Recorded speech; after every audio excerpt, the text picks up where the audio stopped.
meaningful change feels like a life and death experience. It's not life or death, it's life and death. And so for responding to a calling can be partially like dying. The old self, the ego self, which thinks we're made this way and that way, the ego self is built out of fearful experiences during infancy. And it fears that any big move or any transcendent experience will cause annihilation.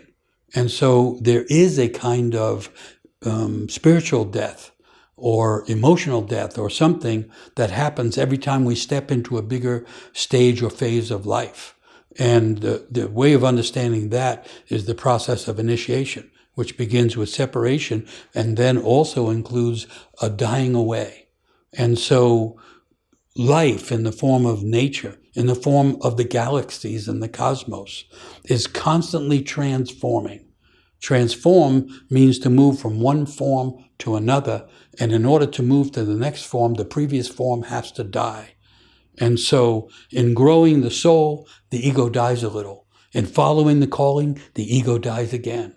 The calling is at odds with the ego, and we're intended to actually die in order to grow a bigger life. The Irish have the proverb, death is the middle of a long life. We're supposed to die little deaths in order to grow. And initially it can feel to the ego like this is really, I'm going to die. And so good breathing exercises would help. And then the realization that something is dying every time we grow. That's what happens in nature all the time, except somehow modern people got the idea that a person is supposed to be the same throughout their life. We're supposed to be a radically different person at the end than we were at the beginning. If we have a calling, that's what will happen. What can I do now if my family repeatedly squash my calling and my abilities to express it? Being an adult, I'm struggling to put my calling into action. Again, thank you for the honesty. I mean, that really happens. I've experienced it many times. My mother, may she rest in peace, when I was younger would say things, well, just don't ever be an artist. And then I felt like I was being called to do things that might be like creative and even like write a book. And I had to wrestle with that, that idea, which was a little bit like a spell.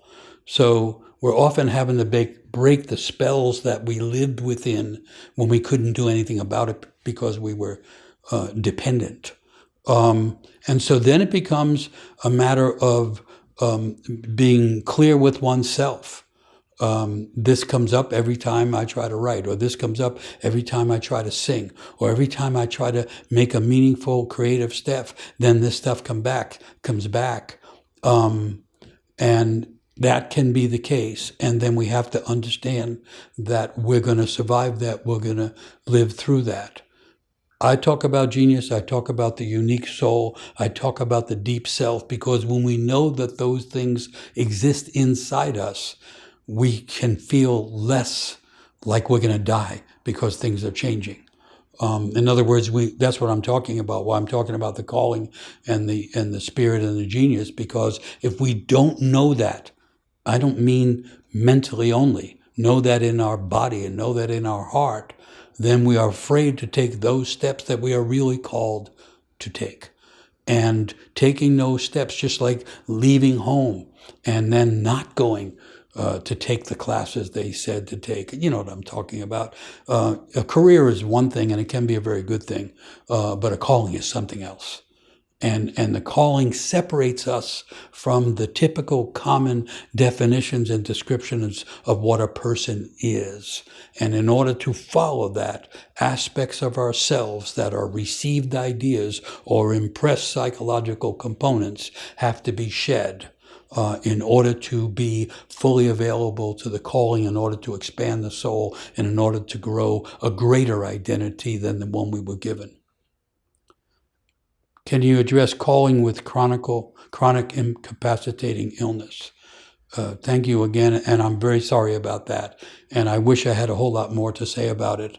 But I know, sadly, that there are many people that live with chronic, painful, incapacitating illnesses, and yet the spirit exists inside that and beyond that.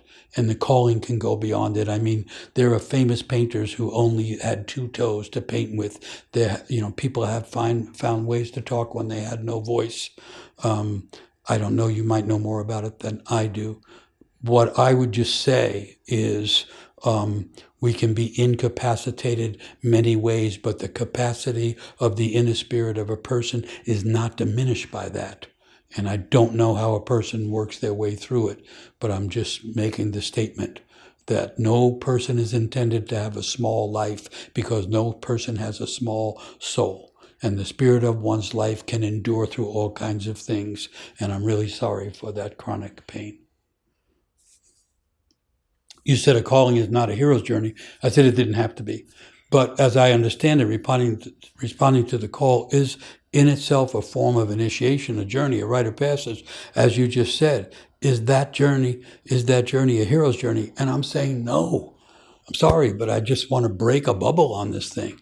The hero's journey is a great type of story. It's a great pathway. It's meaningful. It is not the only story. A rite of passage has nothing necessarily to do with a hero's journey. And the reason why I want to make that clear is because the heroics and the hero's journeys typically are too muscular. They're very outward aimed. They're more masculine than feminine. And they wind up being overblown in a culture like this, which is materialistic and kind of excessively expressive in external ways.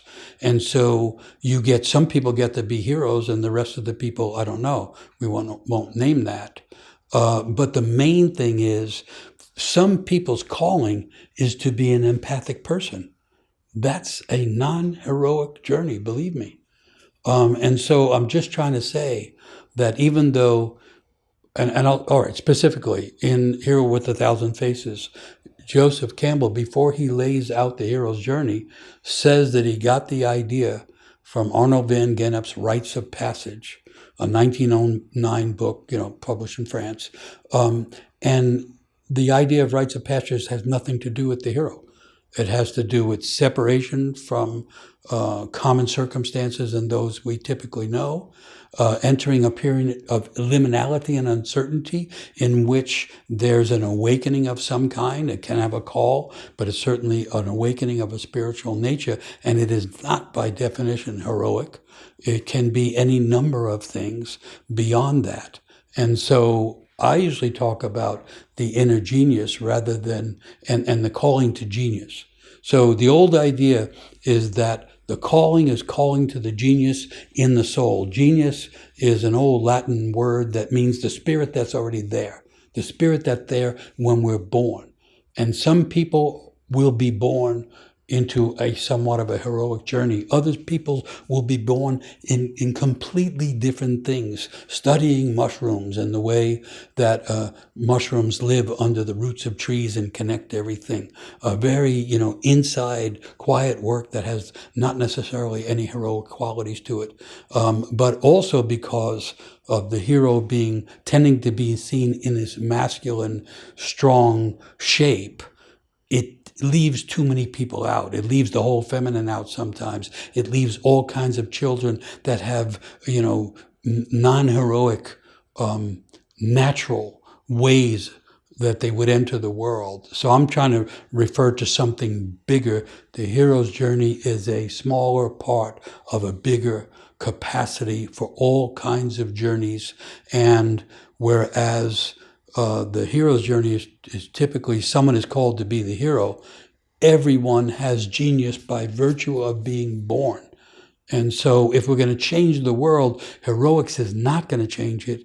In many ways, it has made the world worse at this time.